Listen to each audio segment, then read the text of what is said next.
네, 오늘 두 번째 코너는 청년 때부터 시작하는 자산관리, 퇴직연금 A부터 Z까지 코너죠. 오늘 함께 해주실 분 소개해 보도록 하겠습니다. 삼성자산운용 ETF 컨설팅 본부의 김도영 본부장님 함께합니다. 어서 오세요. 네, 안녕하세요. 먼 길 오셨죠? 네, 좀 차가 많이 막혔죠? 막혀가지고 그러실 것 죄송합니다. 같아요. 아무래도 그쪽이 삼성자산운용이 그 강남 쪽에 있다 네. 보니까. 생각보다 여의도 오는 길이 오늘 엄청 막히더라고요. 맞아요. 그럴 수 있습니다. 아니, 삼성 자산운용하면 사실 우리나라에서 뭐 명실공히 ETF 1위 자산운용사잖아요. 오늘 또 ETF로 최적의 포트폴리오를 만들 수 있다고 하니까 좀 기대가 되는데 먼저 좀 소개라든지 또 경력부터 좀 알려주시면 좋을 것 같아요. 네, 제가 오늘 처음 인사드리기 때문에 제 소개를 좀 먼저 네. 드리려고 하는데요. 저는 운용사만 계속 근무를 했습니다. 첫 직장은 이제 미래에셋 자산운용에서 상품 개발이라든지 리테일 투자자분들을 만나면서 마케팅 업무를 했었고요. 그 이후에 이제 외국계 운용사인 피델리티 자산운용하고 국내 운용사 이제 트러스톤 자산운용에서 많은 이제 기관 투자자분들, 우리가 기관이라고 하면 뭐 많이 있죠. 뭐 공제회도 있고 연기금 있고 생보사 등등의 이제 투자자분들을 만나면서 펀드 세일즈들을 좀 했었고요. 삼성 자산운용으로 와서 지금 ETF 컨설팅 본부를 맡고 있습니다. 그래서 ETF를 투자하시는 많은 분들, 기관뿐만 아니라 오늘 이렇게 유튜브를 통해서도 뉴스핌을 통해서도 이제 구독자분들 만나면서 많은 개인 투자자분들하고도 소통하면서 좀 ETF에 대해서 좀 어떤 좀 올바르고 좀 좋은 정보를 제공해드리기 위해서 좀 노력을 하고 있는 업무를 하고 있다, 이렇게 말씀을 드리면 좋을 것 같고요. 그러다 보니까 저는 이제 많은 투자자분들을 만나면서 뭐 세미나라든지 미팅을 한 세보진 않았지만 1,000회 이상 했던 것 같아요. 와. 네, 그러면서 좀 쌓인 저의 노하우, 많은 분들, 뭐 하이넷월스 고액자산가분들도 네. 계시고 저와 같은 일반 투자자분들도 많이 만나면서 쌓인 노하우들을 오늘 좀 말씀드리면 어떨까, 이렇게 생각을 하고 있습니다. 와, 지금 1,000회가 넘다라고 하니까 정말 다양한 투자자분들을 만나셨다 보니까 정말 쌓인 노하우도 좀 상당할 것 같은데 오늘 그 노하우를 좀 아낌없이 네. 공유해 주시면 좋을 것 같습니다. 근데 본부장님은 특히 타깃하는 연령대가 따로 있으시다면서요? 네, 오늘 제가 항상 세미나나 이런 자리가 있을 때 꼭 목적을 갖고 찾아뵙고 네. 어느 분들한테 좀 포커싱을 해야겠다, 이런 생각들을 많이 하는데요. 일단 제가 이제 화면에는 어떻게 보이실지 모르겠지만 40대 이제 초반을 지나가고 있는데 탱탱해 보이세요? 살이 쪄서 그런가. 아니요, 굉장히 탄력이 좋아 보이세요. 네. 그래서 이제 저와 비슷하게 어떻게 좀 노후를 준비하면 좋을지 이제 좀 막막하기도 한 30대 중반부터 저보다 이제 한 뭐 10살에서 10살 이상, 뭐 15살 이상 많으신 선배님들, 은퇴를 좀 앞두고 있는 이 선배님들을 좀 들으시면 좋을 것 같다는 생각을 들고요. 물론 이제 사회생활을 시작하신 20대 중반부터 30대 초반까지 분들도 사실 연금에 대한 시작은 빠르면 빠를수록 좋거든요.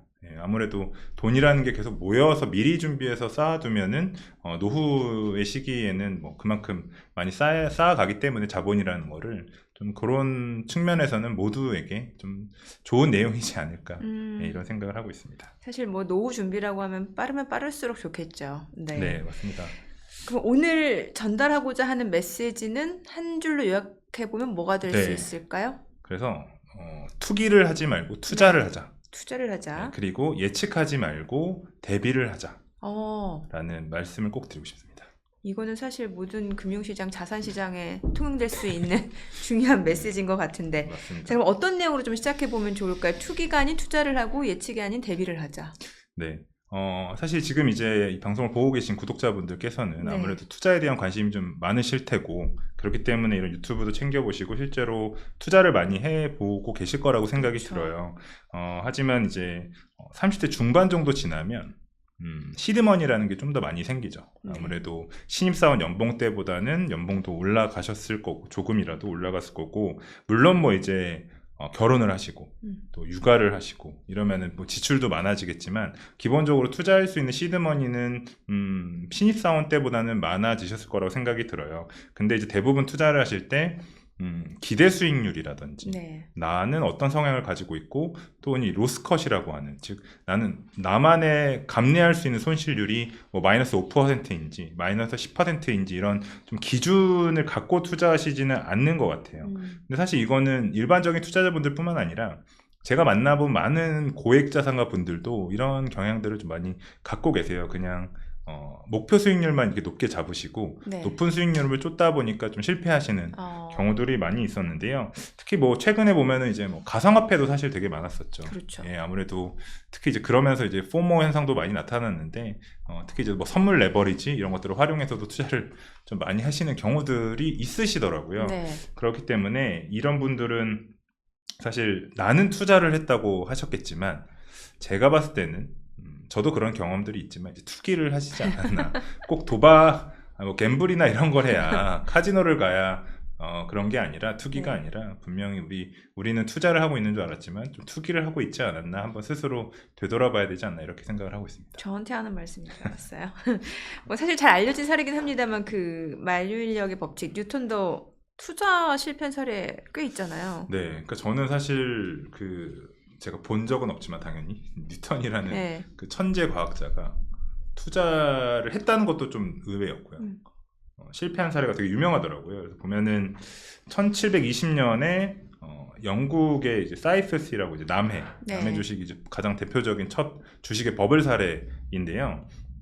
뉴턴도 여기에 투자했다가 한 90% 정도를 재산을 날렸다고 하더라고요. 그러니까 이거 보면은 슬라이드 한번 자료를 한번 보시면은 네. 처음에 이제 투자를 해서 어느 정도 이익을 벌어요. 아 처음에. 네, 그러면 이제 사람의 심리가 정상이라면 더 투자를 하고 싶겠죠. 그렇죠. 특히 이제 거기서 수익을 났으면 거기 또 한 번 들어가고 싶어요. 네, 네. 단기에 수익이 나니까. 그렇죠. 그래서 이제 근데 뉴턴은 또 이제 천재고 또 뭐 이성적인 사람일 테니까 차익 실현을 잘했습니다. 그러고 났는데 또 이 남의 주식이 이제 버블이니까 더 막 올라요. 그럼 배 아플 텐데요. 네, 배가 아프고 이제 친구들은 옆에서 더 몇 배 더 먹어서 이랬을 거 아니에요. 네네. 우리의 지금 모습하고 크게 다르지 않습니다. 똑같은 거 똑같아요. 네. 그러면 이제 어떨까요? 그러면 이제 저라도 사람이니까 다시 들어가고 싶어요. 그게 이른바 포모 현상이죠. 예, 맞습니다. 정확하세요. 그러면 이제 투자를 하고서 내가 더 들어갔으니까 투자한 시드머니 더 늘어났고, 그렇죠. 예, 그래서 좀 좋아질 것 같지만 말씀드렸지만 이 주식은 버블이었던 거죠. 그러면서 정말 단기간에 급락을 해서 전 재산의 90%를 제가 잃었다고 했잖아요. 네. 그 지금 자산으로 하면은 거의 70억 원 정도 와. 규모고, 그 당시에. 네, 그 많은 돈을 그렇게 벌어서 이제 뉴턴도 잃었던 것처럼. 그래서 뉴턴이 이런 말을 한다고 합니다. 우리말로 번역을 하면 나는 천체의 움직임을 계산할 수 있지만 사람의 이런 광기, 본인을 스스로 되돌아본 말이죠. 광기는 계산하지 못하겠다. 이런 말을 뉴턴이 남겼다고 합니다. 어떻게 투자자들의 심리라든지 그런 부분을 계산할 수 있겠어요, 이건. 사실 지금 뭐 투자자분들 패턴하고도 물론 이성적으로 투자하시는 분들도 계시겠지만 사실 저를 비롯해서 많은 투자분들 그 패턴하고 크게 다르지 않다는 생각이 드네요. 네, 사실 뭐 저의 과거를 돌이켜봐도 네. 크게 다르지가 않다. 역사도 반복되지만 사람이라는 투자 패턴도 투자 패턴도 반복되는 것 같은데요. 네. 이거를 이제 흔히 이제 비이성적인 활동, 비이성적인 경제 투자 뭐 이렇게 얘기를 할 수 있는데 제가 좀 찾아보니까 그 조원경 울산과학기술원 교수님이 이런 기고문을 쓰셨더라고요. 이게 다 아까 우리 건님이 말씀해 주셨던 것처럼 포모 증후군, 그러니까 fear of missing out이라고 해서 이제 소외 공포증, 나만 없었을 때 그 불안감이 이제 그런 것들을 말하는 건데요. 그러니까 나만 세상의 흐름을 놓치고 있다는 불안감, 그 두려움. 사실 이거는 투자뿐만 아니라 일상생활에서도 모든 우리 직장인들이시라면 갖고 있는 나만 뒤처지는 거 아니야? 그렇죠. 네, 이런 것들이 상당히 많이 있거든요. 근데 이제 특히나 이제 현대 사회 지금 최근에 보시면 이제 미디어라든지 우리 SNS, 인스타그램이나 이런 것들 보면 인스타그램 특히 이제 SNS 보시면 다 자기 PR이다 보니까 행복한 모습, 맞아요. 해외 여행, 뭐 아니면 골프를 친다거나 맛있는 걸 먹는 걸 많이 올리잖아요. 그렇죠. 슬프고 힘든 일은 절대 SNS에 공개하지 않는데 네.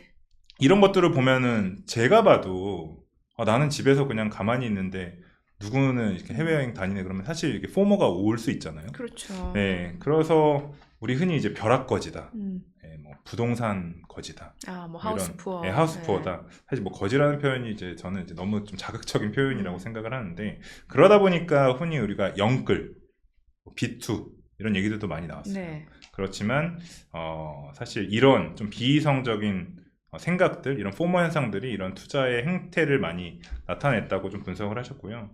또 이제 이런 얘기 있잖아요. 우리가 공포에 사서 탐욕에 팔아라. 이거 진짜 쉽지 않은 거예요.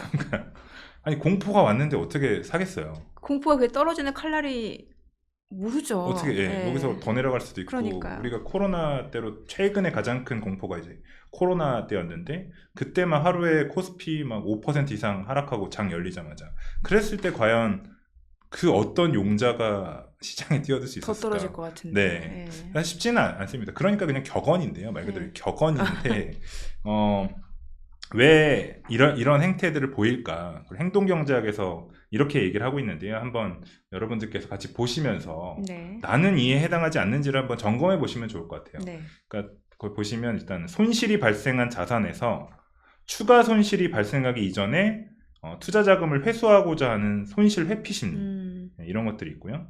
또 스스로가 내가 시장을 이길 수 있어. 난 잘해. 뭐 이런 좀 자만하면서 과신하는 네. 심리가 있진 않은지. 그리고 그런 충격이 와요. 거품이 붕괴하더라도 나는 스마트하고 현명하기 때문에 나는 먼저 나올 수 있어. 뉴턴도 결국 못 나왔잖아요. 네, 그리고 또 군중의 투자를 따라하고 싶은 심리. 네. 이런 심리들이 그 행동경제학에서는 비합리적인 사고를 하는 원인이라고 좀 분석을 하고 있습니다. 그래서 초과 수익을 창출할 수 있는 기회들이 많이 있지만 사실 사람이기 때문에 네. 행동경제학에 따르면 좀 이런 비이성적인 판단들을 한다라고 분석을 하고 있고요. 저는 뭐 다 해당되는 것 같아요. 저도 다 해당돼요. 예, 저도. 그래서 많은 분들께서는 스스로에 대해서 이렇게 나를 믿고 높은 자존감과 이런 자신감으로 투자하시는 것도 너무 좋은데 한편으로는 이제 냉철하게 한번 스스로를 분석해 보시는 것도 저는 좀 필요하다. 그래서 오늘 이 말씀으로 한번 시작을 좀 해보았습니다. 네, 지금 행동 경제학 얘기까지 나오다 보니까 나는 얼마나 비이성적인 판단을 하고 있는지에 대해서 다시 한번 좀 반성을 하게 되는데 결국에는 이제 투자가 아닌 투기가 아닌 투자를 해야 된다라는 건데 이거 네. 어떻게 해야 되는 거예요? 네, 그래서 결국에는 저는 이게 기본으로 좀 돌아가서 네. 우리가 효율적으로 자산 관리를 어떻게 해야 되는지를 제가 좀 곰곰이 생각해보고 한번 3가지 스텝으로 한번 만들어봤어요. 이게 너무나 이제 당연하고 기본적인 건데 한번 저하고 네. 한번 리마인드 해보신다 이런 생각을 해보시면 좋을 것 같아요. 그래서 먼저 첫 번째로는 나 또는 우리 가정, 뭐 가게가 있으시다면 가정의 현금 흐름을 먼저 체크해 보셔라 이렇게 말씀을 드리고 싶어요. 네. 그래서 예상되는 월간, 연간 소득이 있으실 거고요. 네. 또 예상되는 지출도 있으실 거예요. 그리고 또는 휴가 때 여행을 계획하실 수도 있고요. 또는 목돈이 필요해서 뭐 예를 들면 전세를 옮기셔야 된다고. 네네. 올해 연말에는 꼭 집을 살 거야.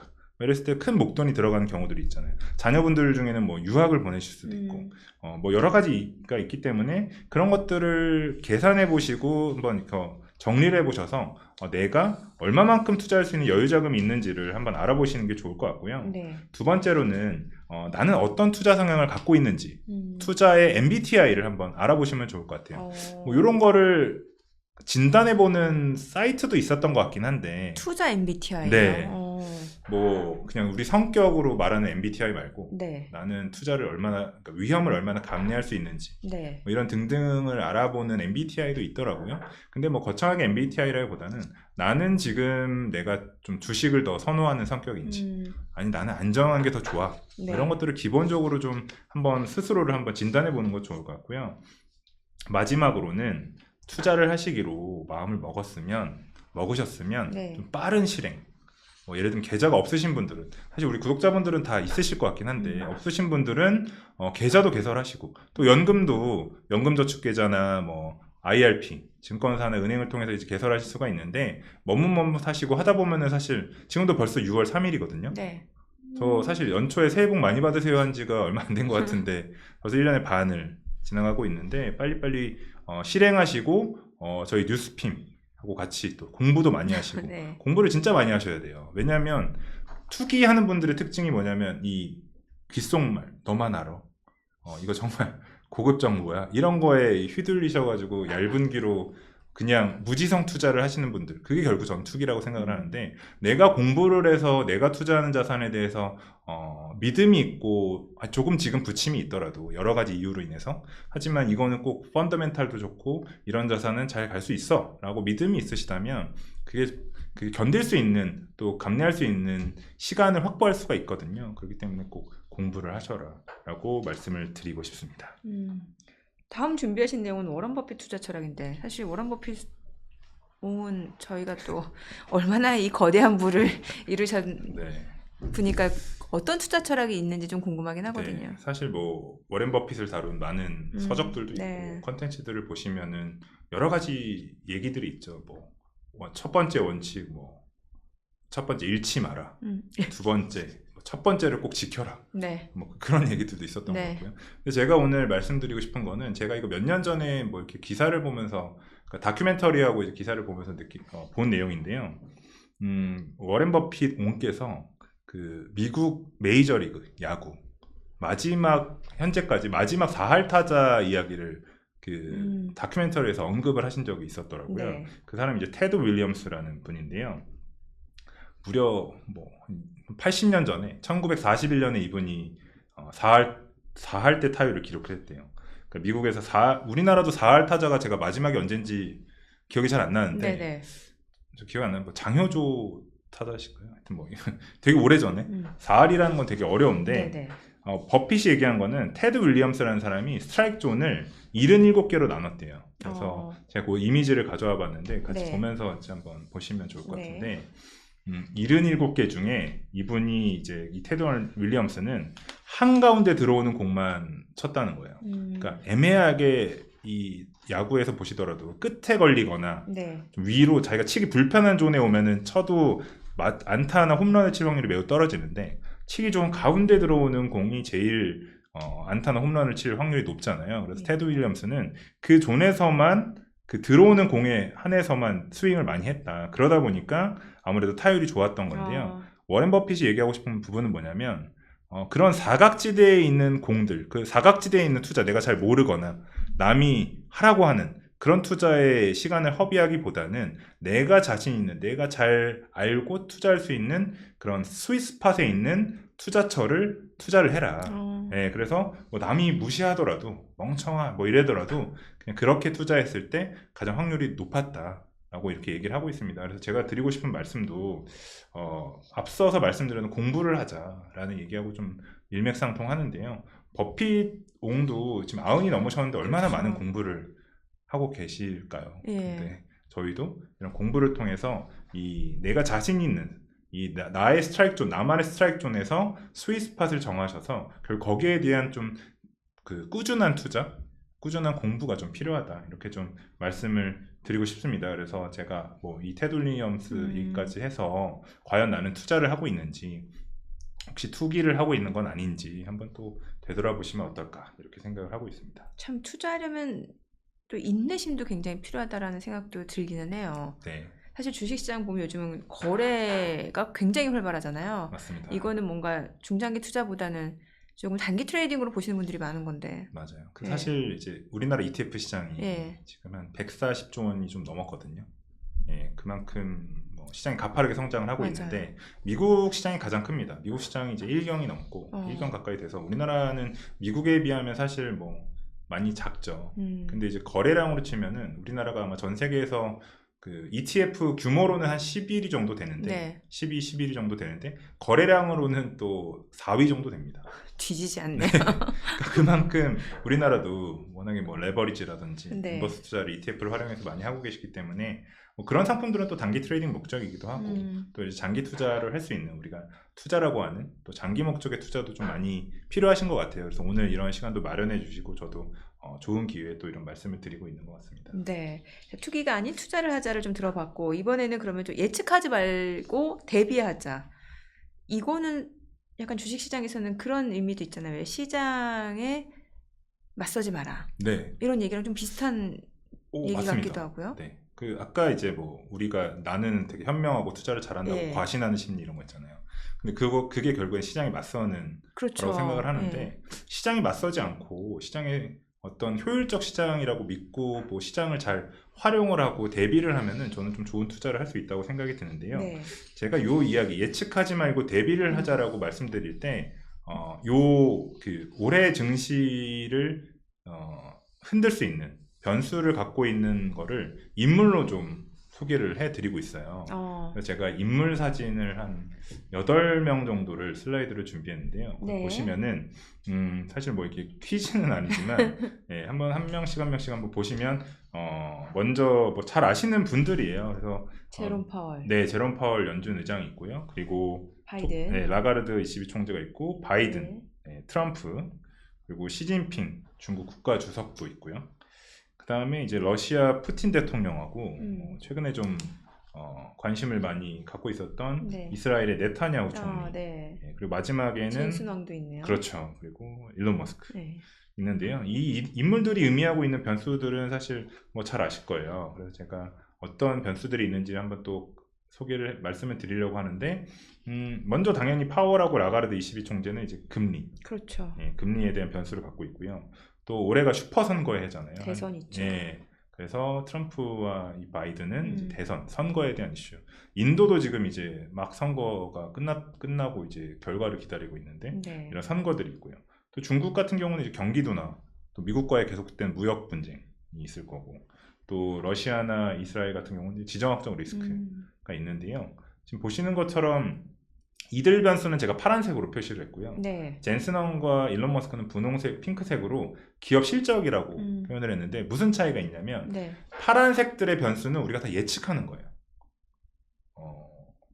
금리도 예측을 해서 9월이나 뭐 우리가 11월이나 예상을 하잖아요. 전망을 하고.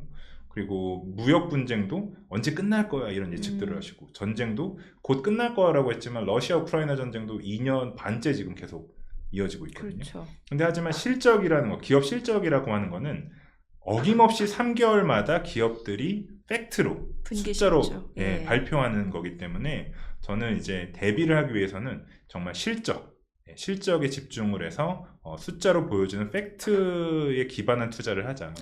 네, 이런 말씀을 좀 드리고 싶어요. 네. 그래서 사실 금리만 가지고 말씀을 드려봐도 올해도 이제 미국 장기채 투자를 하신 분들이 진짜 많아요. 지난해 연말에 보면은 이제 좀 자산이 있으셨던 분들 제 주변에 보면은 올해 뭐 한 연준이 175bp, 150bp 인하할 거다. 그래서 장기채 많이 들어오셨어요. 맞습니다. 정말 너무 많이 투자하셨고 네. 네, 물론 투자를 하시는 건 좋은데 네. 다들 이제 예상하고 하신 거잖아요. 연초만 예측을 하고 하더라도 그렇죠. 예. 연초로 돌아가시면 1월 달에 무슨 얘기가 많았냐면 5월 FOMC 인하설이 진짜 많았어요. 맞아요. 여러분들도 아시겠지만 FOMC가 1년에 8번 있죠. 2, 4, 8, 10월 제외하고 8번이 있는데요. 5월 달에 이제 인하할 거란 얘기가 있는데 지금 보시면은 9월 인하설이 그나마 유력하고 그 이후 뭐 11월이 될 수도 있고 어쩌면 못할 수도 있다 이야기가 네. 있잖아요. 그러니까 사실 그거 자체가 우리가 예측을 해서 베팅을 한 그렇죠. 거잖아요. 예. 네. 그러니까 장기채도 잘 아시겠지만 우리가 채권 투자할 때 있는 듀레이션이라고 하는 게 네. 미국 30년물 만기 30년물이 듀레이션이 한 17년 되는데 산술적으로 그냥 단순하게 계산해 보면 미국 30년물 금리가 1% 빠지면 매매 차익이 17%가 나는 그런 도로 계산이 되니까 많은 분들이 이제 장기채 투자하셨고 뭐 아시겠지만 미국 가서는 3배 레버리지 하루 수익률의 3배 레버리지 네. TMF라고 하는 ETF에도 우리나라 분들이 전체 자산의 한 20%를 갖고 계세요. 보통 우리나라 투자자분들이 좀 레버리지 상품을 좋아하시는 것 같아요. 변동성도 좋아하시고 네. 저도 마찬가지지만 우리는 늘 일확천금이라든지 오늘 10% 나는 수익률을 좋아하시죠. 좋게 말하면 뭐 지렛대 원리고요. 맞습니다. 네. 근데 이제 세상의 일들이나 투자라는 게 네. 우리가 생각하는 것만큼 되진 않고 그렇죠. 그만큼 기대 수익이 높다라는 건 제가 앞서 말씀드렸던 것처럼 그만큼 그 예상되는 리스크 또한 엄청 큰 거잖아요. 맞아요. 근데 우리는 좋은 것만 생각을 하는 심리 때문에 내가 투자하면 이걸 몇 % 수익을 얻을 수 있어 이것만 생각을 하는 거죠. 반대로 그만큼 손실을 볼 수도 그렇죠. 있는 건데. 네. 하루에 내가 금리가 1% 빠지면 한 배짜리 ETF는 17%가 오를 거고 네. 그럼 난 하루에 3배를 해버리면 50%를 내가 수익을 날 수 있어. 이 심리가 네. 그 많은 자금이 미국 시장에서 채권으로 TMF라는 ETF에 거의 뭐 그게 제가 알기로는 순자산이 한 6조 원이 넘는데 우리나라 분들이 20%를 갖고 있으니까 1조 원 이상 갖고 계십니다. 그래서 어려운데 다시 돌아가서 말씀드려보면 이러한 모든 게 다 예측해서 투자한 거지 그렇죠. 대비하지는 않았습니다. 네, 그렇기 때문에 좀 팩트에 기반한 자산 배분 포트폴리오를 구축을 하자. 사실 투자의 가장 기본적인 거는 자산 배분이거든요. 네. 근데 이제 말이 좀 지루하죠. 맨날 이렇게 왜냐면 우리나라 투자자분들은 레버리지 이런 거 빨리빨리 수익이 나고 싶은데 지금 주식이 지금 엔비디아가 예를 들어서 $1,000가 넘어가고 액면 분할을 곧 해가지고 뭐 이런 거 생각을 하시면은 자산 배분이라는 표현이 되게 지루하실 수가 맞아요. 있는데 이게 말씀드렸지만 기대 위험이라는 것도 생각을 하셔야 되기 때문에 투자의 가장 기본은 지루하실 수 있지만 기본적으로 필수적으로 자산 배분이 선행이 돼야 되고요. 그 안에서의 주식에 대한 비중, 채권에 대한 비중, 현금에 대한 비중은 각자의 성향에 맞춰서 조절을 하시면 분명히 오늘 뭐 제가 ETF도 말씀드리겠지만 그런 포트폴리오를 구성하실 수가 있다. 이렇게 말씀을 좀 드리겠습니다.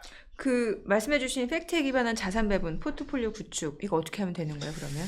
네, 그래서 우리가 사실 제가 이 구축에 있어서 네. 지금 현재 네. 올해의 가장 중요한 키워드는 저는 성장이라고 말씀을 드리고 싶어요. 그러니까 이게 뭐 성장주다, 가치주다 이런 성장의 개념이 아니라 진짜 국가로 봤을 때, 네. 산업으로 봤을 때 어디에서 성장이 이루어지고 있는지. 근데 그 성장을 만들어주는 거는 제가 앞서 강조한 실적이라고 생각이 돼요. 산업은 AI. 그렇죠. 네. 그렇습니다. 그러니까 산업이 지금 AI라는 테마 안에서 분명 성장이 일어나고 있잖아요. 그리고 그게 만들어주고 있는 주요한 국가가 어디냐 이런 것들을 생각해 보면 미국? 자연스럽게 이제 미국이라는 나라로 네, 떠올리게 되죠. 근데 기본적으로 투자해서 선진국에 대한 투자는 우리 뭐 이런 자산 배분 책을 보더라도 아무래도 선진국에 대한 익스포저는 뭐 가져가셔야 되는 부분들이 있는데 제가 그냥 미국을 말씀드리는 게 아니라 2011년부터 뭐 지금까지 S&P 500의 차트를 제가 한번 가져와 봤습니다. 네. 그럼 뭐 우리가 그냥 예상하시기로도 아무래도 좀 아름다운 우상향, 물론 중간에 부침은 있었지만 아름다운 우상향의 차트를 기록하고 있는 게 미국의 S&P 500의 흐름이죠. 근데 제가 말씀드리고 싶은 거는 S&P 500이 그냥 이 10몇 년 동안 상승한 게 아닙니다. 네. 2010년대 이때를 보시면은 플랫폼 혁명, 그 모바일 혁명이 있었어요. 모바일 혁명이 뭐냐면 우리가 흔히 이제 아이폰으로 대표되는, 제가 그 2000년대 중후반에 뭐 좀 캐나다에 좀 있었는데 네. 그때 아이폰을 보고서 아이폰 3 정도 나왔던 것 같아요. 되게 좀 중후반? 충격을 받았던 것 같아요. 와, 네. 이런, 거의 그때 이미 약간 저는 이 핸드폰이 이미 퍼스널 컴퓨터 형태로 좀 띄는 걸 보고서 되게 신선한 충격을 받았던 기억이 나는데요. 그 이후에 우리들은 이제 플랫폼 혁명, 네. 뭐 유튜브라든지 구글, 넷플릭스 등의 플랫폼 혁명을 경험을 했고요. 지금은 AI 혁명을 경험하고 있습니다. 사실 이제 뭐 다양하게 있죠. 뭐 이제는 휴대폰을 통해서도 굳이 영어로 내가 영어를 할 줄 몰라도 동시 통역도 되고 다양하게 뭐 챗 GPT라는 걸 통해서 지금 미국의 GDP가 어떻게 되라고 물어보면 바로 대답을 해주는 이런 좀 빠른 AI 혁명 시기를 경험하고 있는데요. 그 모든 것들을 만들어내고 있는 국가가 미국. 미국에 있는 많은 기업들이지 않나. 우리가 AI라고 했을 때 사실 뭐 유럽이나 중국이나 우리나라의 기업들보다는 먼저 떠오르는 기업들은 사실 미국의 이런 대표적인 대형주들, 빅테크 기업들인데요. 네. 그렇기 때문에 좀 미국에 대한 실적 기업들에 대해서 좀 주목을 하셔야 된다. 이렇게 좀 말씀을 드리고 싶습니다. 여기다가 사실 뭐 달러라는 기축통화, 이게 막강한 무기 아니겠습니까? 맞습니다. 네. 사실 부럽죠. 네. 달러를 마음대로 찍어낼 수 있는 게 미 연준의 또 권한인데 원래 재벌하고 미국하고 연예인 걱정하는 거 아니라잖아요. 그래서 저희는 다 걱정을 하고 있는 것 같아요. 재벌도 걱정하고 미국도 걱정하고 연예인 걱정. 네, 연예인도 많이들 걱정하시더라고요. 네. 네, 근데 이제 뭐 그런 얘기도 있어요. 그 최근에 이제 발표된, 그러니까 여러분들이 제가 공부를 많이 하셔야 된다고 말씀드리는 게 이제 유튜브도 이제 늘 이렇게 라이브나 저희 뉴스피메에 오시는 많은 분들의 이야기를 통해서 꼭 들으셔야 되는 게 뭐냐면 경제 지표라는 거를 꼭 이제 제가 팩트, 숫자에 기반한 팩트를 보시라고 말씀을 드리는데 그게 이제 실적도 있지만 이런 경제 지표들을 보셔야 되는데 최근에 이제 미국이 지난주에 이제 1분기 GDP 성장률에 잠정치를 발표했어요. 네. 그러니까 미국에서 이제 GDP 성장률을 속보치, 잠정치, 마지막에 이제 확정치 이렇게 세 번 발표를 하는데 속보치가 1.6%였거든요. 네. 1분기. 근데 이게 좀 내려와서 잠정치로는 1.3%. 좀 하향 조정한 거잖아요. 하향 조정이 됐어요. 네. 그거를 이제 블룸버그에서는 모멘텀이 좀 상실됐다. 이유는 금리가 좀 높고 팬데믹을 거치면서 좀 소비가 좀 저축이 좀 감소를 했고, 음. 그러니까 저축이 감소되니까 사실 쓸 수 있는 여력들이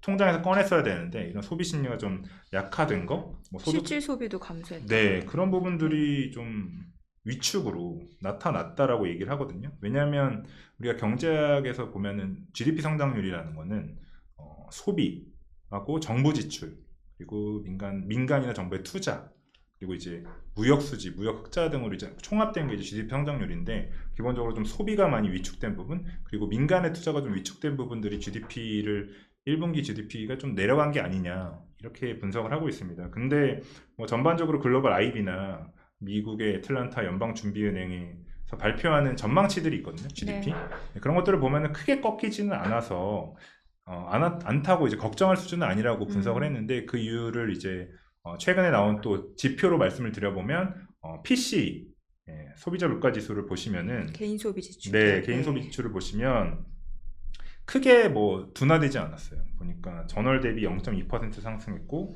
전년 동월 대비 즉 YOY로 2.8% 정도 올랐다라고 했는데, 전월 대비해서는 소폭 이제 둔화된 수치죠. 근데 그런 걸 봤을 때 왜 이게 둔화됐는데 긍정적으로 받아들이느냐, 뭐 이미 너무 잘 아시겠지만 이게 소비가 갑자기 급격하게 둔화되면 네. 미국의 연준도 급격하게 금리를 인하해야 될 수도 있는데, 그러지 않고 완만하게 둔화되면은 이게 경기 침체라기보다는 그냥 우리가 흔히 말하는 소프트 랜딩이나 뭐 흔히 요새 노랜딩이라는 말도 네. 얼마 전까지 있었잖아요.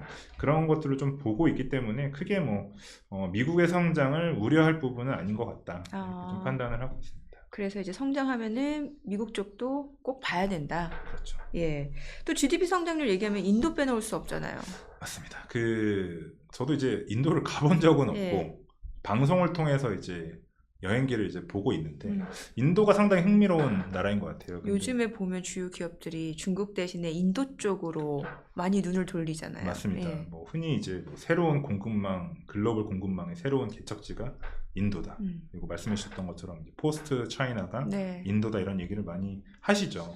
근데 그걸 숫자로 또 제가 보면은 인도가 주요국 중에서 경제 성장률이 가장 높더라고요. 이번에 8.2%. 어마어마하네요. 네, 우리나라가 한 2%대를 하고 있고 미국도 2%대를 예상을 하고 있는데, 네.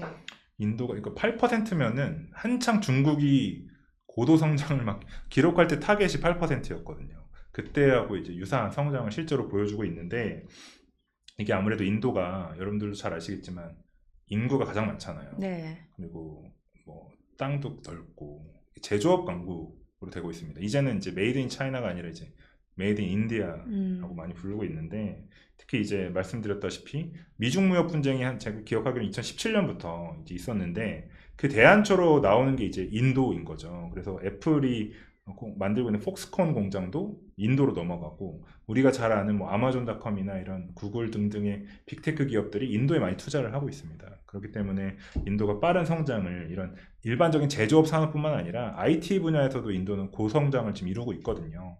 그러면서 인도가 특히 관심을 받고 있고요. 인도가 그 선거를 하는데 44일 동안 한다고 합니다. 오랜 기간 하는데요. 네, 워낙에 넓고 인구가 많으니까 선거를 44일 하는데, 이번에 그 출구조사라고 하나요? 네. 그런 것들을 통해서 보면은 지금 하고 있는 모디 총리가 인도 최초로 3년임에 성공할 것으로 기대를 그러니까 예상이 되고 있다고 합니다. 그래서 이제 외신들이 제가 지금 이제 블룸버그나 이런 데서 나온 뉴스들을 좀 보고서 이제 헤드라인을 가져와 보면, 이제 제가 준비한 슬라이드에는 이제 영문으로 되어 있긴 한데 결론은 그거예요. 모디 총리는 이 연임을 하는 동안에도 친기업 성향을 갖고 있고, 기업들이 편하게 사업을 영위할 수 있도록, 또 해외 자금을 많이 끌어올 수 있도록 그런 정책들을 많이 폈어요. 그래서 모디노믹스라는 말도 과거에 언론에서 많이 보셨을 텐데, 그만큼 친기업 성향이 강하기 때문에 모디가 당선이 되면 기업들이 더 탄력을 받아서 인도의 경제를 더 끌어올릴 수 있다, 이런 기대감이 있습니다. 그래서 인도 증시가 다시 그 출구조사 이후에 좀 최근에 올해 좀 부진했었거든요. 최근에. 이유는 중국이 너무 많이 빠져가지고 글로벌리 기관 자금들이 중국 투자를 좀 많이 했었어요. 근데 이제 다시 그런 관심들이 인도로 넘어갈 수 있다라는 내용들이 지금 보시는 화면에서처럼 여러 외신들에서 보도를 하고 있고요. 그런 것들이 좀 주가에도 긍정적으로 반영이 되지 않을까, 이런 생각을 갖고 있습니다. 그래서 모디 총리가 재집권하면 세계 3위 경제 대국으로 미국, 중국 다음으로 이제 인도가 올라갈 수 있지 않나 이런 기대를 갖고 있어서 이런 것들이 좀 인도에 주목해야 될 포인트가 아닌가 이렇게 좀 생각을 하고 있습니다. 지금 팩트에 기반해서 뭔가 좀 자산 관리, 포트폴리오 구축해 본다라고 하면 이제 결론적으로 미국과 인도에 주목을 해야 된다라는 내용을 말씀해 주신 것 같은데 그럼 그에 따른 ETF 투자 전략 좀 알려주세요. 네, 우리나라에 ETF가 이제 거의 900개가 가까이 네. 되고 있습니다. 정말 많거든요. 미국이 3,500개 정도 되는데 우리나라에 900개가 있으니까 웬만한 거는 이제 우리나라에서 투자하실 수 있다. 거의 매주 화요일마다 신규 ETF 상장되더라고요. 정확하세요. 사실 네. 화요일이 주로 네. ETF가 상장하는 맞아요. 날이에요. 네. 네. 그래서 화요일마다 하나 정도는 그러니까. 상장이 되고 있고 1년에 작년에 한 160개 정도 새로 상장이 됐거든요. 우리나라 증시.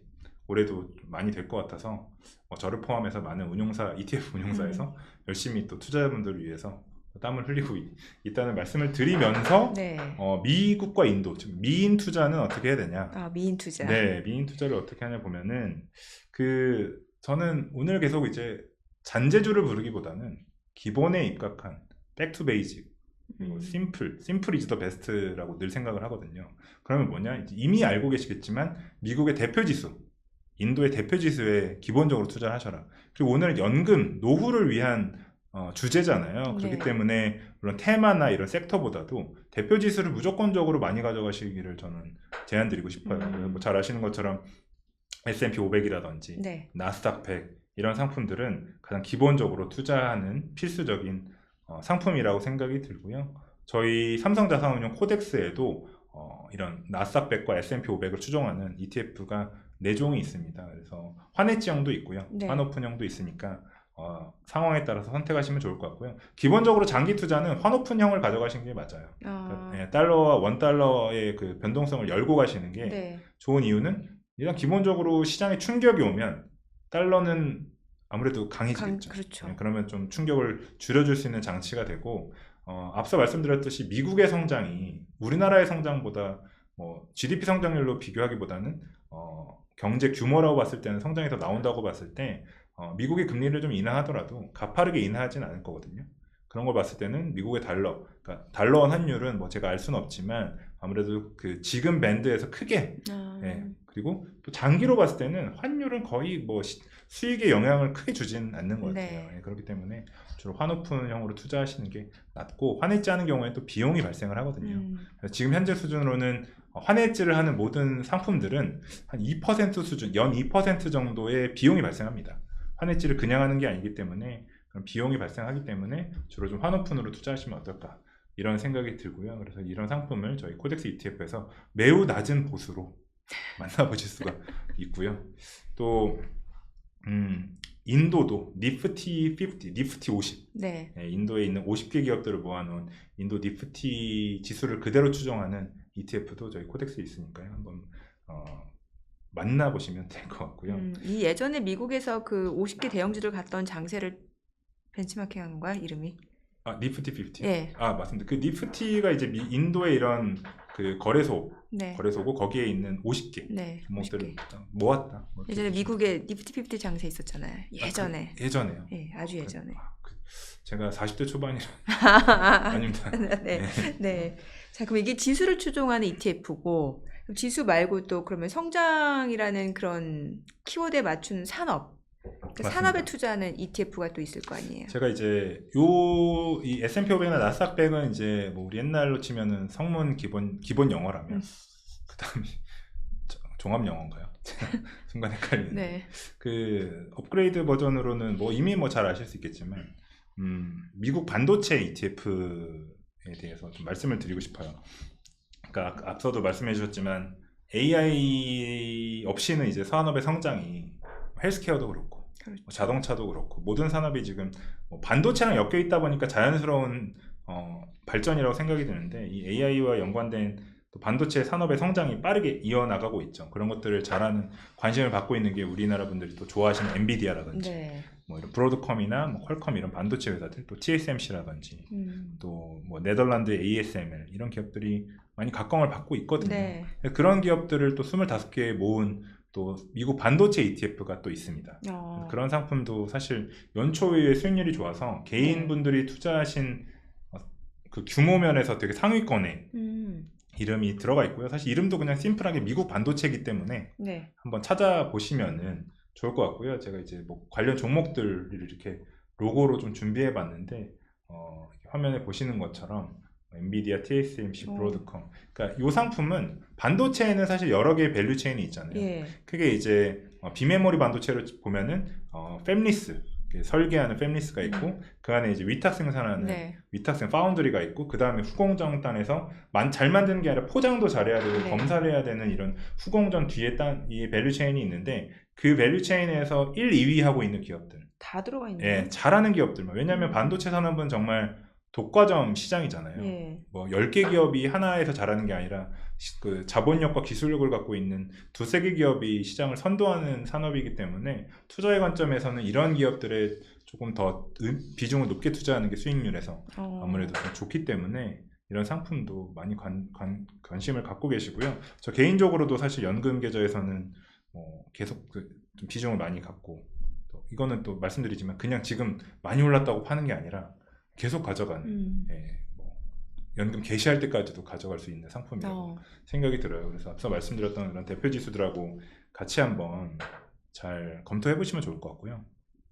인도도 사실 우리나라에는 900개 ETF 중에 인도 투자하는 ETF는 많지 않거든요. 아직. 네. 한 5개 정도밖에 되지 않아요. 그래서 인도 아까 말씀드렸던 니프티 50, 니프티 50에 투자한 ETF가 3개가 있고요. 저희 회사를 포함해서.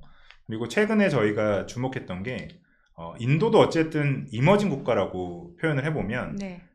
우리나라로 봤을 때 경제 성장이 가파르게 일어나는 국가는 그 산업을 만들어내는 대기업들이 분명 있거든요. 근데 인도도 크게 3개의 대기업들이 있는데 저희는 타타라는 그룹이 있습니다. 네. 이게 계열사가 한 100개가 넘고요. 우리가 대표적으로 아는 거는 타타 모터스.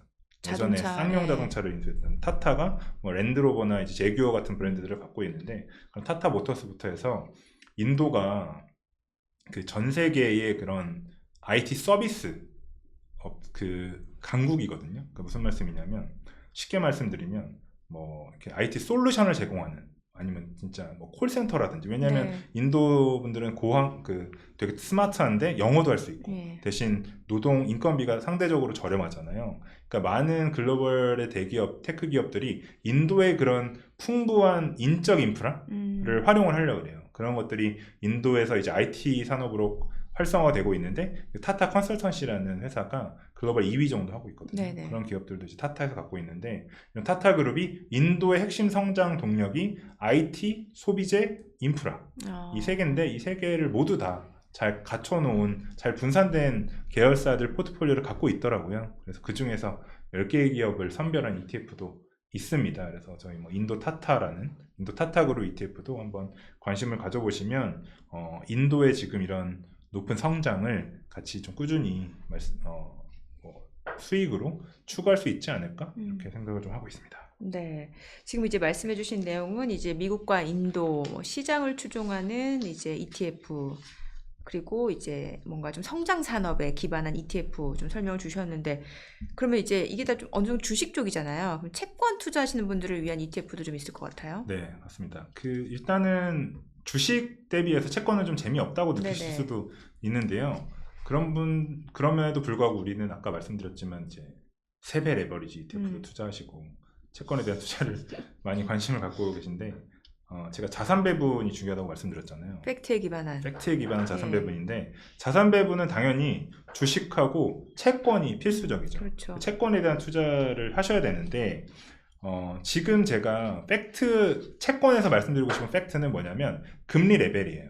그러니까 미국의 10년물, 30년물 금리를 보시면 지금 10년물 금리 레벨이 4.48%. 네. 제가 오기 직전에 확인해 보니까 30년물 금리가 4.63%. 그러니까 기본적으로 채권은 이제 장기채가 더 장기로 갈수록 금리가 높은 게 일반적인 상황인데 지금 30년물 금리 레벨이 그렇습니다. 그래서 제가 이제 30년물 금리의 최근 1년의 금리 그 움직임을 이제 슬라이드로 준비해 봤는데 지금 보시면은 사실 4.63%인데 이게 상당히 높은 수준이에요. 연초에 한 4% 초반이었거든요. 그러니까 올해도 내릴 줄 알았지만 60bp 정도 상승을 했습니다. 그렇죠. 그렇기 때문에 좀 많이 오른 상황인데 그러면 이 금리가 높은 거는 분명히 채권의 입장에서는 매력적인 거죠. 네. 왜냐하면 금리가 내리지 않더라도 나는 이 채권을 보유함으로써 예를 들어 30년물인 경우에 보시는 것처럼 연에 4.6% 정도의 이자, 쿠폰을 받을 수 있기 때문에 채권 투자가 지금 상당히 매력적인 구간인 건 맞아요. 근데 많은 분들께서 이제 매매 차익까지 가격이 오르는 거를 기대하시면서 투자하시기 때문에 좀 뭐 흔히 이제 집중 투자 이런 표현 써도 되는지 모르겠지만 이제 몰빵 투자를 하시는 경향들이 있으신데 그거보다는 이제 어쨌든 미국 장기 채권에 대한 그 투자 매력이 많이 올라갔기 때문에 이런 상품들도 한번 검토해 보시면 될 것 같고 제가 뒤에서 어떻게 보면 말씀드리겠지만 장기물 국채 수익률이 더 높아지기는 쉽지 않을 거다 이렇게 보시는 거네요. 그렇죠. 뭐 물론 올라갈 수도 있어요. 예. 근데 역사적으로 봤을 때 이제 숫자라는 것도 이제 저 예측을 하지 말고 숫자로 봤을 때는 나만의 밴드를 정하는 게 좋아요. 예, 미국 30년물 금리를 그냥 구글이나 이런 데서 검색해 보시면 30YR 이어하고 그냥 하면 자동 연결로 이렇게 막 트레저리 일드 이런 게 나오는데 그걸 검색해서 보시면은 지금 4.6%고 과거 봤을 때는 이게 한 2007년, 8년 요때 레벨이거든요. 굉장히 그러니까 높은 수준이에요. 굉장히 높은 수준이죠. 근데 미국이 이제 예를 들면 뭐 정말 그 금리가 막 한창 올라갈 때는 5%를 터치한 적도 있지만 지금 보시면 어쨌든 금리 인상보다는 인하의 가능성이 높고 그렇죠. 그걸 준비하면서 나만의 밴드 나는 4.6, 7이 되면 좀 더 매수할 거야 뭐 이런 좀 나만의 밴드를 설정하시는 게 좋을 것 같고요. 그래서 그런 좀 채권 투자 해주면 좋을 것 같고 아니시면 안전하게 ETF도 이제 금리 연계형 ETF가 있거든요. 금리 연계형. 네, 말 그대로 금리를 따라서 이자를 주는 매일매일 그런 상품들이 있어요. 그래서 그것도 뒤에서 말씀드리겠지만 그 상품에 연초 이후에 개인 투자분들의 자금이 가장 많이 들어왔어요. 그 말은 그만큼 좀 시장이 불안하시거나 예금은 아니지만 좀 금리만큼을 내 수익을 확정하고 싶은 그런 니즈들이 있어서 그런 상품들을 선호하시는데요. 그런 상품들로도 이제 자산 배분을 하시는 게 좋을 것 같다 이렇게 좀 말씀을 드리고 싶어요. 네. 앞서 저희가 간단하게 얘기를 했습니다만 그 지난해 말에 이제 뭔가 이제 미 연준이 금리를 인하할 것이다라는 기대감에 장기물 국채 매입하신 분들 꽤 있으시잖아요. 그분들은 손실 구간이잖아요. 네. 이런 분들은 뭐 어떻게 해야 돼요 이제? 그러니까 뭐 그 손실을 보고 계신 분들은 기도해야죠. 뭐 기도를 하셔야 되는데 그건 사실 뭐 인내를 하셔야 되는데 그조차도 앞서서 돌아가 보시면 내가 투자를 하기보다는 투기를 하신 거예요. 예측하고. 예측하고 투자하신 거예요. 왜냐면 2023년 1월에도 금리 인하할 거라고 그랬거든요. 2023년 1월에도? 2023년의 뉴스를 보시면 그때 전망이 2023년 5월 FOMC에서 인하할 거다. 그랬었나요? 네, 그랬어요. 2024년 1월에도 했는데 안 됐잖아요. 지금도 그렇죠. 안 되고. 올해는 계속 그 얘기 있었죠. 네, 그래서 제가 그거 이제 기대하지 마셔라. 그 인하해도 50bp, 75bp 인하가 아니라 25bp씩 보면서 수치를 보면서 이제 인하를 할 건데 그런 기대감 때문에 하셨는데요. 그러니까 무작정 금리 인하 시기를 기다리지 마시고 좀 투자할 수 있는 방법이 있습니다. 최근에 이제 월배당 ETF가 ETF 시장에서 상당히 큰 화두거든요. 네. 그러니까 매달 배당을 받는 ETF에서 이제 분배금이라고 하는데 그런 상품들이 많이 나오고 있어요. 그래서 투자자분들도 많은 관심을 갖고 있는데 미국채 30년에 투자하시면서 콜옵션 매도를 통해서 연에 한 12% 정도의 옵션 프리미엄을 수취하는 상품이 있습니다.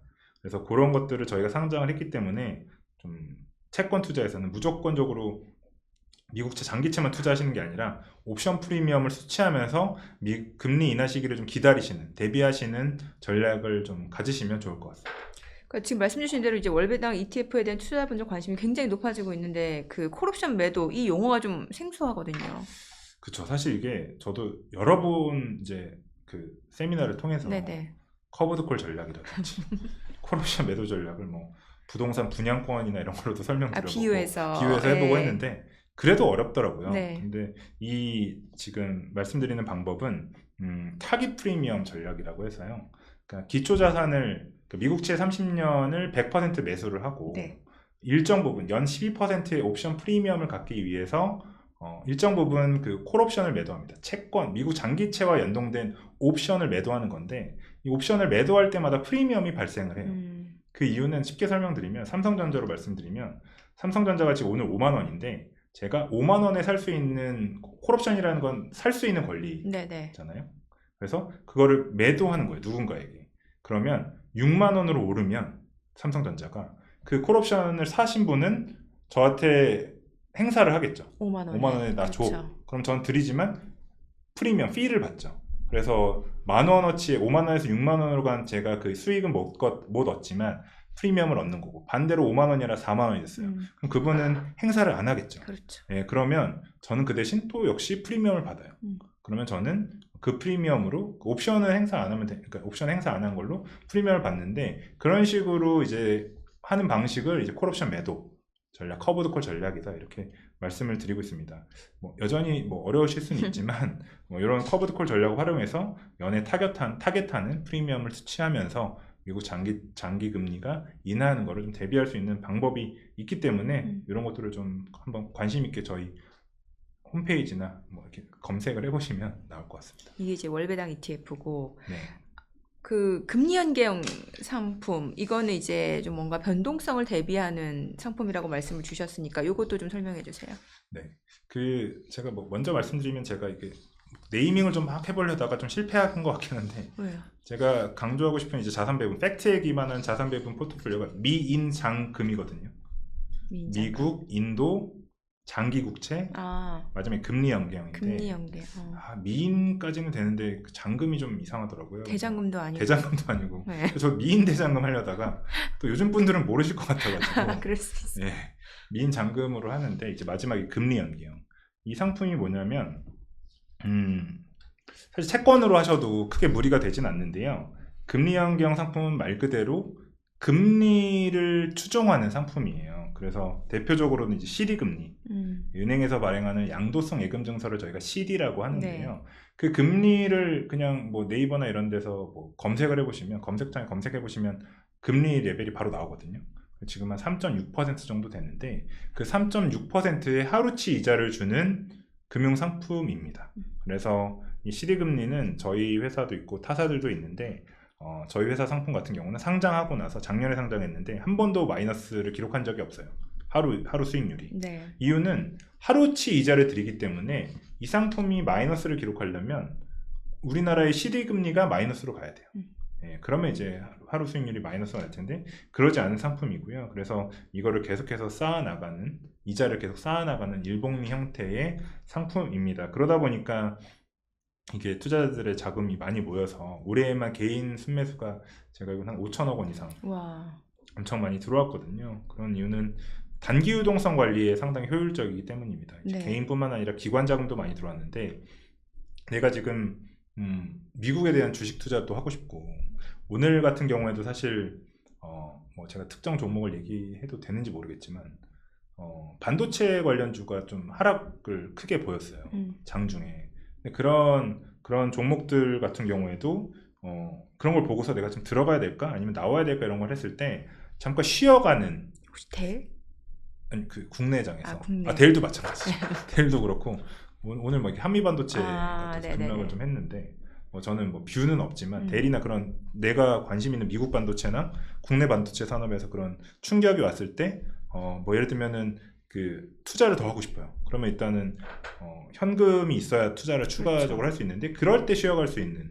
근데 하루치 이자를 계속 주니까 예. 아니면 좀 너무 불안해, 너무 많이 오른 것 같아 이랬을 때 그냥 가만히 두는 게 아니라 이런 상품에 두면은 하루치 이자를 계속 주니까 이런 상품에 쉬어가는 어떤 현금 관리성으로 이런 CD 금리 연계형 ETF를 또 활용해 보시면 좋을 것 같습니다. 그래서 이러한 좀 변동성이 확대될 때 자금들이 많이 모이면서 CD 금리나 금리 연계형 상품에 좀 많은 관심을 보이셨다고 보고 있습니다. 그래서 다시 정리해드리면 우리가 기억해야 될 거는 미인 장금.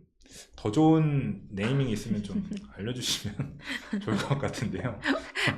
아이디어 있으신 분은 어디로 연락해요? 삼성자산운용 댓글로 댓글로 남겨주시면 제가 진짜 선물이라도 네. 드릴 수 있는 방법이 있을지 모르겠지만 미인 장금은 좀 뭔가 좀 한 30% 정도 부족한 것 같습니다. 그래도 기억이 잘 남아요. 네. 예, 미국, 인도 장기 국채 금리 연계. 네. 예. 그렇게 해서 좀 포트폴리오를 해보시면 어떨까 이렇게 생각이 듭니다. 투자 비중도 중요하잖아요. 그렇죠. 사실 제가 이제 미인 잔금만 말씀드리고 가면은 약간 좀 책임이 없는 모습인 것 같은데, 사실 앵커님 말씀처럼 투자 비중이 되게 중요한데 네. 저는 그렇게 생각을 해요. 투자 비중은 정답은 없죠. 아까 말씀드렸지만 나의 투자 성향 MBTI도 확인해 보셔야 되고, 나는 얼마나 위험을 감내할 수 있는지, 나는 지금 현재 연령대에서 나의 인컴은 몇 년까지 가능하지? 물론 이제 어느 정도 예상할 수 있잖아요. 그런 것들을 고려하셨을 때 상황이 다른데요. 기본적으로는 축구도 그렇고 안정성 있는 포메이션이 있잖아요. 그렇죠. 예를 들면 축구도 4-4-2, 좀 공격적으로 하는 경우에는 뭐 3, 5, 2 뭐 이렇게 할 수 있는데, 저는 기본적으로 현재 국면에서는 주식 60, 채권 30, 금리 연계형 10, 631 정도의 포트폴리오가 어떨까.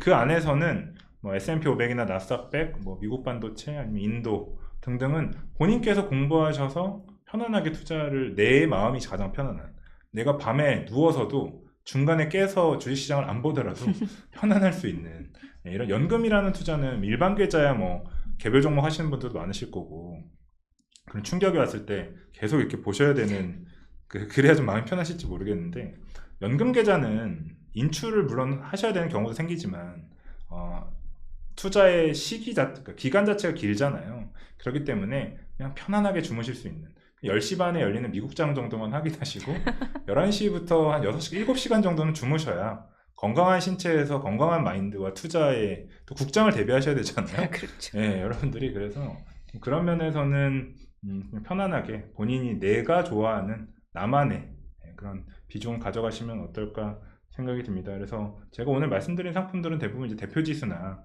현재 시장 산업, 국가를 이끌고 있는 산업에 대한 상품들이었기 때문에 좀 관심 있게 보시면, 다시 돌아가서 투기를 하지 말고 투자를 하시고, 예측을 하지 말고 대비를 하시면 어떨까 이런 생각이 듭니다. 네, 오늘 이제 뉴스핌 통해서 이제 여러 가지 포트폴리오, 그러니까 팩트에 기반한 자산 관리 포트폴리오 구축 방법을 알려주셨는데, 혹시 더 추가로 좀 전해주실 내용 있으시면 알려주세요. 네. 사실 모든 투자는 늘 말씀드리지만 위험을 꼭 생각하셔서 리스크 관리. 리스크 관리가 되게 중요해요. 근데 그거를 저도 과거에 그런 적이 많았고, 누구의 그냥 이야기를 통해서 투자한 적도 많았고, 저도 과거에 보면 이제 투기를 했던 거죠. 저도 이제 ETF를 처음 투자했던 게 한 2011년 정도였던 것 같은데, 레버리지부터 투자를 했어요. 왜냐면 저도 그땐 더 어렸으니까 네, 이 월급을 가지고 이걸 막 빨리 벌고 싶은 거예요. 그렇죠. 네, 그러니까 레버리지 투자를 했는데 사실 되게 변동성이 큰 상품부터 시작을 하니까 리스크를 대비하기보다는 그냥 기대 수익률만 올렸던 거죠. 그렇기 때문에 저 스스로도 그런 경험들이 있었는데, 여러분들께서는 이제 물론 욕심은 나시겠지만 항상 투자를 했을 때 나의 리스크는 무엇인지, 그리고 항상 장 초반에 모르겠어요. ETF는 장 초반에 우리가 아침에 9시 땡 열렸을 때 기분이 좋잖아요. 네. 투자하면 오를 것 같고, 그랬을 때 스스로를 항상 의심하시면서 조금 한번 심호흡도 가다듬으시고 3번 참으신 다음에 그래도 나는 준비가 다 돼 있다, 이런 경우에 투자하시고, 매도하실 때도 또 마찬가지로 매도를 하시더라도 좀 여러 번 검토해 보시고 한번 해보시면 좀 편안하게 투자를 하실 수 있지 않을까 이런 생각이 듭니다. 네, 알겠습니다. 오늘 또 ETF를 활용한 또 포트폴리오 구축 방법에 대해서 좀 알아보는 시간이었던 것 같습니다. 삼성자산운용 김도영 본부장과 함께했습니다. 오늘 말씀 잘 들었습니다. 네, 고맙습니다.